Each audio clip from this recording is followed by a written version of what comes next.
1962ல தஞ்சாவூர்ல ஜீவாவினுடைய முன்முயற்சியில் அனைத்தும் தமிழில் தான் வர வேண்டும் என்பதற்கான ஒரு பெரிய மாநாடு நடந்தது.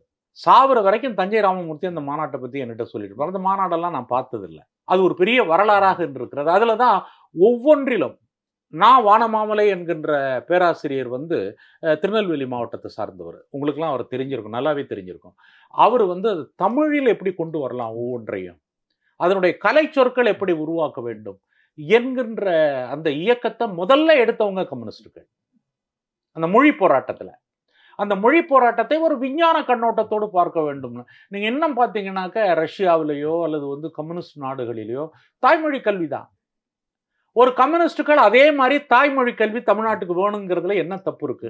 இதை ஒரு இந்திய ஆதரவாளர்னு ஜீவாவை காட்டினாக்க அது நம்ம என்ன செய்ய முடியும்? அவங்க புரிதல்ல தவறா அல்லது வேண்டுமென்றே இந்த குற்றச்சாட்டை வைக்கிறார்களா அப்படிங்கிறது டவுட் தான் என்னை போன்றவர்களுக்கு ஏற்படுது. இன்னமும் நீங்க பார்த்தீங்கன்னாக்க நான் வாசித்த நூல்களில் மொழியை பற்றி அப்படின்னு ஜீவா எழுதின நூல் தமிழ் மொழியை பற்றி இதுவரை வந்த நூல்களிலேயே மிகச்சிறந்த நூல் இது.